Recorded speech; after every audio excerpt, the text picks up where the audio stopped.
What's up, everybody? I'm out here where I practice at during the off season, um, and I'm out here for a reason. Had a couple guys ask me um, after I'd posted a few things on my Facebook and my social media about mobile hunting. In fact, it was one of my buddies and part of 15, almost 20 years, 15, 20 years, something like that, that I've known him, and he reached out to me. He said, "Dude, why? What is all this mobile hunting that you're talking about?" He saw that I went to the Mobile Hunters Expo.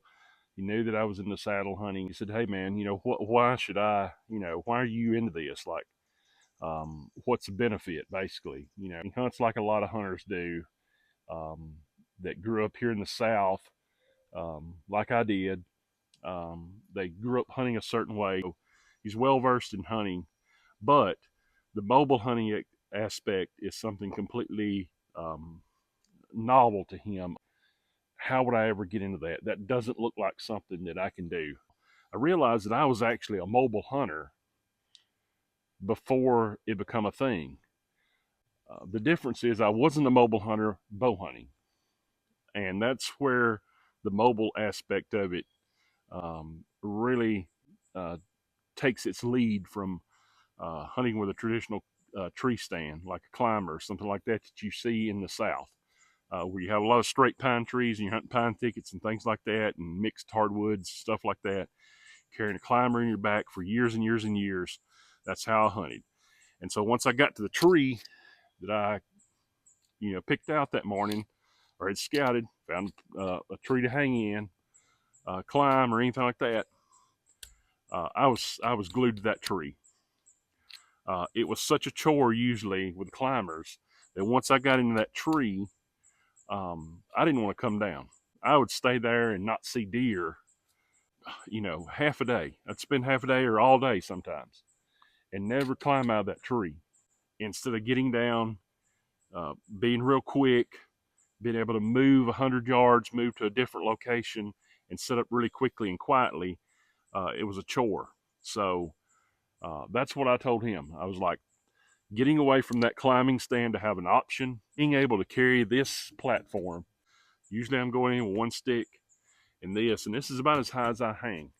I'm usually um, 7 foot, 8 foot to 12 foot. I like to hang low. So this allows me really quick access and really quiet access. But if I do a climber, I'm looking at, you know, 10, 15 minutes. It's noisy. There's metal clanking. There's a lot more metal involved. So that's what I told him. I said, man, it allows me that if I'm getting that stand in an hour from now, my thermals aren't acting the way I think they should or thought they should. It's gotten overcast. Conditions have changed, weather-wise, wind-wise. Something has changed, and the position I'm sitting at now, no longer am I looking at it as a chore to come down and have to move. Now it's really quick. I rappel down, pull my stuff, and I'm gone on. So for guys that are not mobile, that are like me, that have been doing this same system for years and years and years of taking a climber to the stand, I recommend going with this.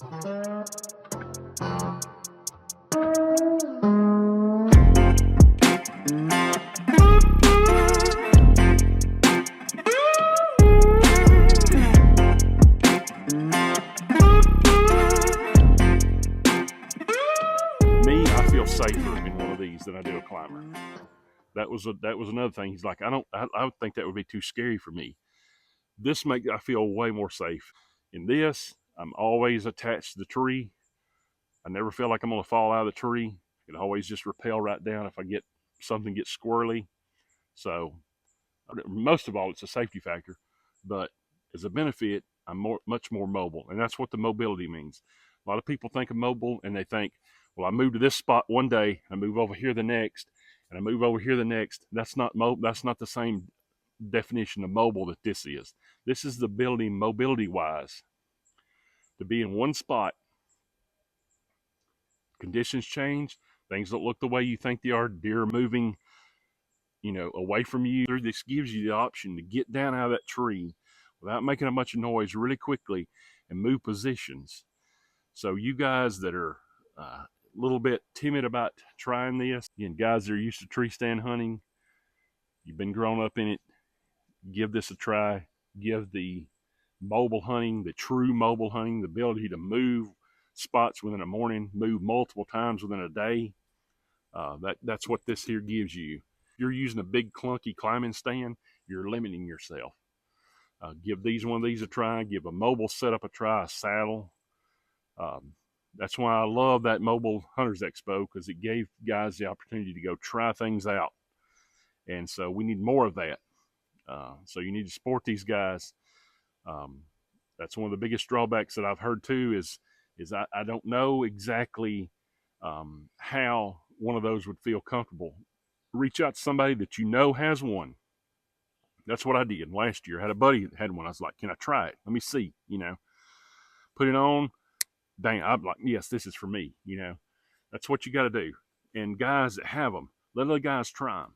I want to do this, but I want to try it out first. Reach out to them. Hey man, I've got one, here's where I'm at. Come try it. That's like if anybody wants to try one, reach out to me. If you're local to me or anything like that and want to try one, I've got a couple. So I've got the setups I use, and I've got another one. So that's what I recommend. And if we can get a network where guys are able to try that, and you can not feel ashamed by trying it, by asking for help, for asking for questions, then we can move this this kind of genre of hunting forward. And that's what we've got to do. But you guys that are used to hunting in your big clunky climbing tree stands, reach out to the guys that do the mobile hunting, that use the saddles, that use these lightweight stands, that use the platforms, the sticks. Say, hey, I really want to give this a try, but I don't want to sink a bunch of money into it before I do. What can I do? And reach out to them. And guys, if they reach out to you, say, hey, you can come check out my stuff. Come put it on. I don't mind. And if we do that, we'll get more people involved in this, and it'll just grow and grow and grow. So I hope this helps a little bit for the guys that are kind of wondering exactly how it's going to help me. I'm putting some stuff in here map-wise to give you an idea of just how I used it last year, and hopefully that'll help out, and good luck out there. Here's an example how being mobile helped me last year. I was set up on X.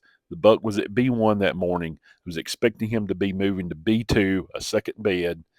Expected him to go up through the bottom, had a east-northeast wind. That morning, the wind shifted, and the thermals started switching as it got sunny. I got a north wind instead. The buck chose a different route, the green route. I quickly got down, moved up through the bottom, got over the top of the buck. I was there in time. I watched him come through, but he was just out of range. I didn't get far enough down the hill. I actually watched him at about 54 to 55 yards below me. If I would have been using a climber that morning, I would have never made that decision. Having that light, quick setup allowed me to move quickly and get in position. Although I didn't take the buck, I was there. And having those encounters is what it's all about. As soon as those conditions changed, those thermals shifted, started rising, that sun came out, broke through, started heating the ground up, the wind shifted. It made it obvious that I needed to change and shift positions at that opportunity. Presented itself, and with that mobile setup on my back, I was able to do that, where with a climbing stand, I probably would have just either rode it out and been in a bad position, or I'd have had to got down and leave. So being mobile really helped out in this case.